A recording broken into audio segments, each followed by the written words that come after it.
សុខស្វាគមន៍ដំណើរកំសាន្តមកកាន់កពតហើយនឹងកាយបន្តទៀតដល់បងប្អូនចង់ព្រលឹមឡើងពួកខ្ញុំមើលពេកផឹកមកដើម្បីថតថ្ងៃរះនៅរីសតដែលខ្ញុំគេងនៅកពតហ្នឹងណាអូយស្អាតមែនតែន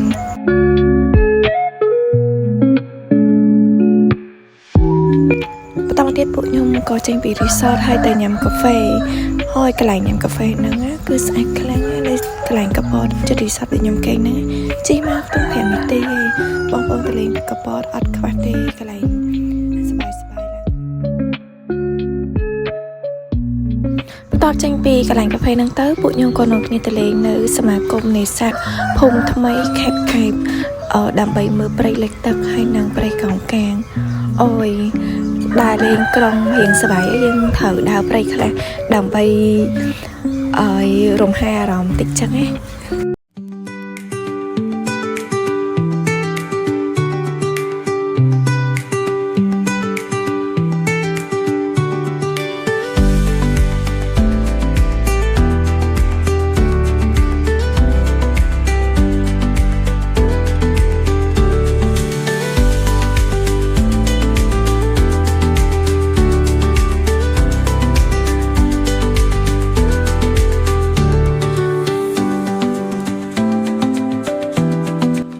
បន្តមកទៀតពួកខ្ញុំក៏ចេញទៅញ៉ាំអាហារថ្ងៃត្រង់នៅក្នុងខេត្តកែបនៅវេរ៉ាន់ដា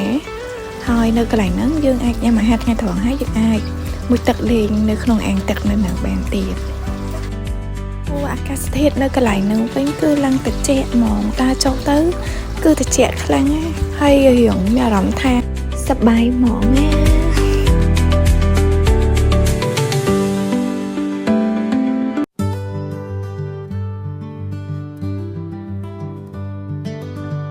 បន្ទាប់ពីពួកខ្ញុំញ៉ាំអាហារថ្ងៃត្រង់រួចរាល់ហើយ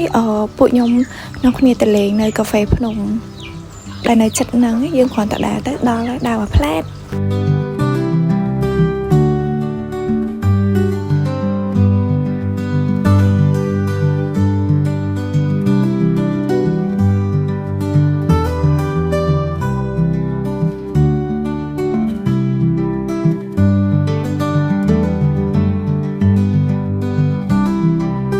បន្តមកទៀតពួកខ្ញុំក៏ចេញពីកាហ្វេភ្នំមកហើយនាំគ្នាចេញដំណើរមកខាងកែបមកផ្សារក្តាមដើម្បីទិញគ្រឿងសម្រាប់ផ្ញើអ្នកផ្ទះទាំងអស់ណាសកម្មភាពនៅពេលដែលកំពុងតែរងចាំអញ្ចឹងយើងកុំឲ្យខាតយើងនោះនេះមើលសមុទ្រថតលេងហ្នឹងទៅអូយសប្បាយខ្លាំង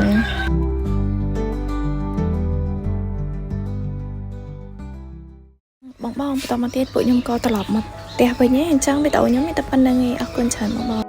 ជូនបងទាំងអស់គ្នាមានសុខភាពល្អនិងសំណាងល្អណាស់ជួបគ្នានៅវីដេអូក្រោយ